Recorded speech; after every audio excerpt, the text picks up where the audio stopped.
planning your Super Bowl menu and you want food that is fun, filling, and easy to make, you're in the right place. Today we're going to be making 5 unique twists on game day classics.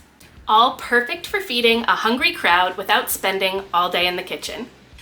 So let's go get started. So we're going to start out by making pepperoni pizza popcorn. I have these little mini pepperoni and I'm just throwing them in my skillet just to cook them down for a couple of minutes, get them nice and crispy, and they will release that grease. And that's going to kind of be the butter on our popcorn, so to speak, that's going to hold this spice mixture on. So I'm combining a half a cup of Parmesan cheese with a teaspoon of oregano, a teaspoon of garlic powder, a teaspoon of onion powder, and a tablespoon of paprika. Just give that a good mix. Now I've got a bag of popcorn that I just popped in the microwave. You could also buy a bag of already popped popcorn. Toss that warm, crispy pepperoni on top. And then add that spice mixture on. It is as simple as that, but this stuff is unbelievably good.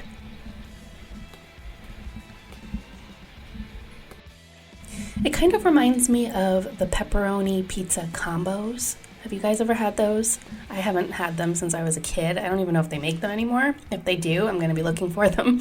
But that spice mixture is just that perfect pizza shop flavor profile, how they always have the Parmesan cheese, oregano, and crushed red pepper. Oh, that's right too. I sprinkled crushed red pepper on top. Can't forget that.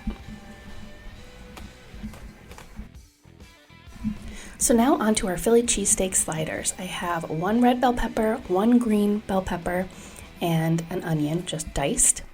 And we're just going to cook those with a little bit of oil in the skillet until they're softened. Sprinkle a little salt on there. And then we just want to set them aside. I have a 1.5 pound London broil that I popped in the freezer for about a half an hour. That's just going to allow us to slice this extra thin. So that's what I'm doing here.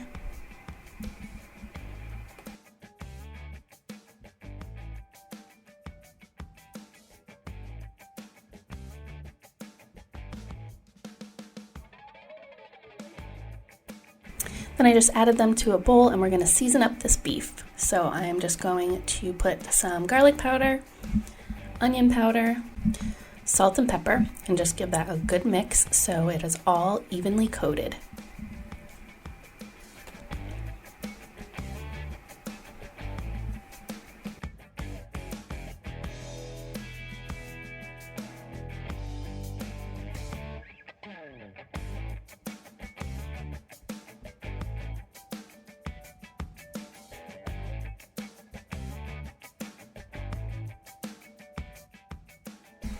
So now in that same pan, I have a little bit more oil and we're just going to cook the steak slices for about 2 minutes. They cook really fast because they're so thin and we don't want to overcook them because then they'll get chewy.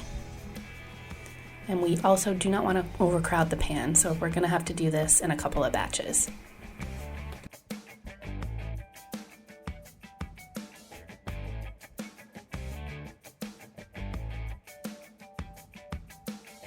So now it is time to assemble.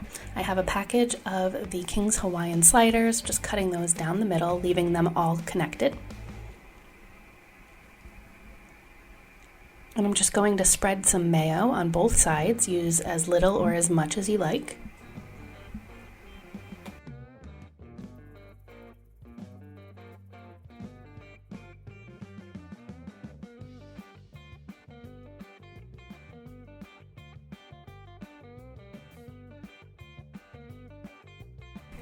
And then I have some provolone cheese. I'm going to lay about 6 slices on the bottom. And 6 slices on the top. And then we're just going to sprinkle that steak all over nice and evenly. And then top that with our peppers and onions. Then we're just going to close her up and brush the tops of the buns with some melted butter and a little sprinkle of salt, as well as some sesame seeds. And my oven is preheated to 350 degrees, and we're just going to bake these for about 10 to 15 minutes or until they're nice and toasty and the cheese is melted.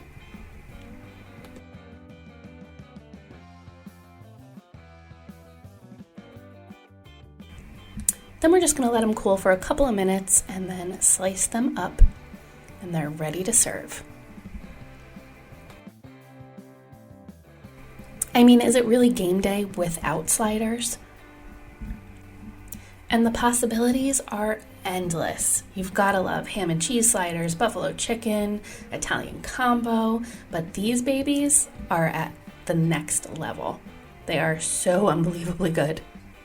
And definitely going to become a traditional game day snack in my household.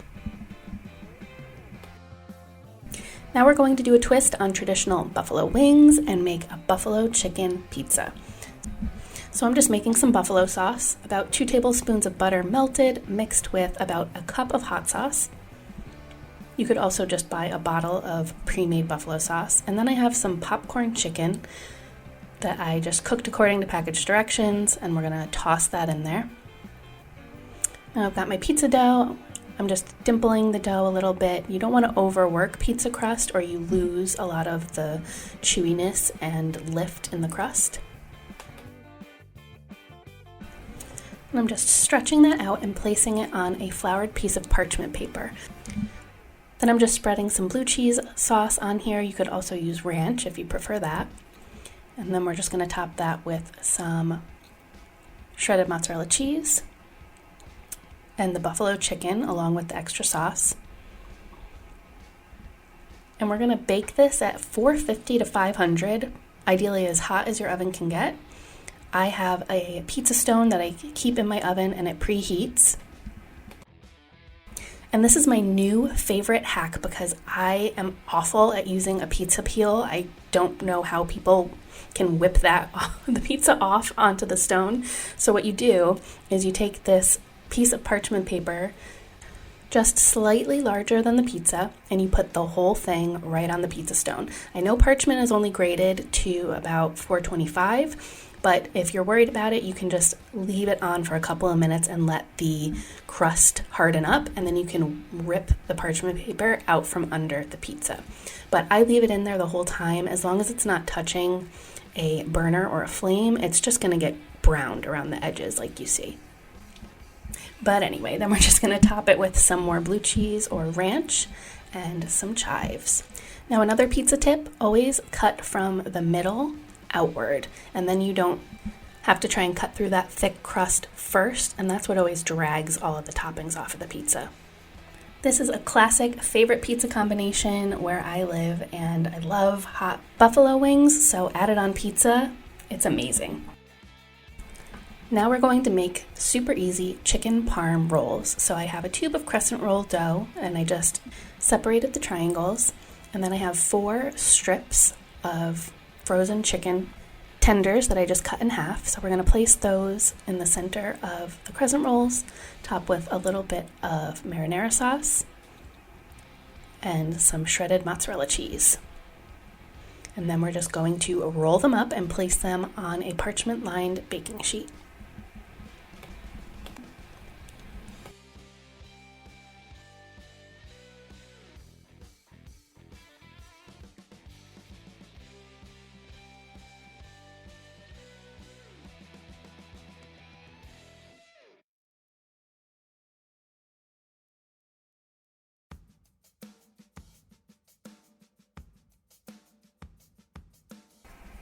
So now I have about 3 tablespoons of butter melted, and to that I'm just adding in some garlic powder, Italian seasoning, and salt. And we're just going to brush that all over the tops of these. And it's almost going to make a chicken parm, garlic knot kind of thing. You know that's got to be good. So my oven's preheated to 375 degrees. I'm just going to bake them 10 to 12 minutes or until the crescent rolls are golden and puffed and cooked through. And then I just like to sprinkle a little bit of Parmesan cheese on top. And last but certainly not least, we are making my Nashville hot mozzarella sticks.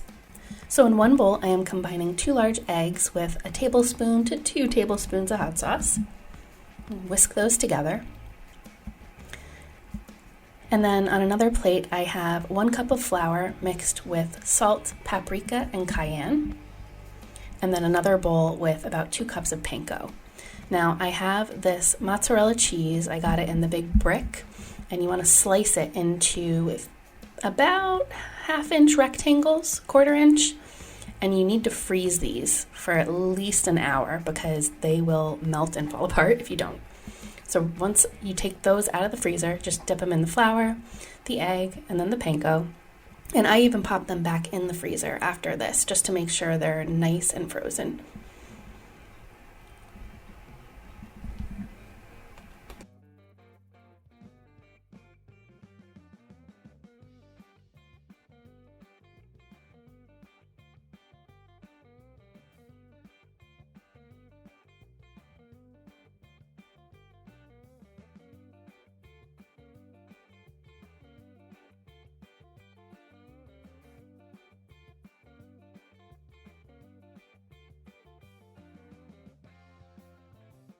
So while we're letting those refreeze for a couple of minutes, we're going to make the chili oil for the top. So I have about 2 tablespoons of oil in a saucepan, and I'm just adding in 2 tablespoons of cayenne pepper, 1 tablespoon of brown sugar, 2 teaspoons of paprika, and then 1/2 teaspoon each of chili powder, garlic powder, and salt. And I'm just going to bring that over to my stove and heat it up for a couple of minutes just to let all of those flavors meld. Alright, so now I've got some oil in my high-walled skillet here, and we're just going to fry these for about 1 to 2 minutes. That's all you need. Otherwise, again, they're just going to start to melt and fall apart. And as you can see, the cheese is oozing out of the side, but it's not a bad thing. So we're just going to brush these with that hot chili oil and serve with some ranch for dipping. And I think this might be my most epic cheese pull yet. You guys ready for this one?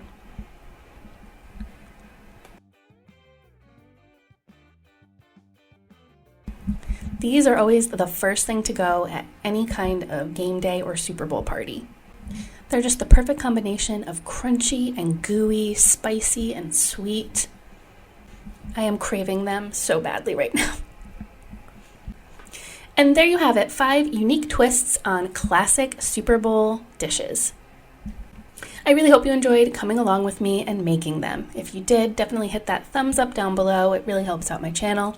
Subscribe if you want to see more recipes every single week. All of the recipes are at cinderellasapron.com. Thank you so much for watching the end. Enjoy the Super Bowl, everybody, and we'll see you in the next one. Bye.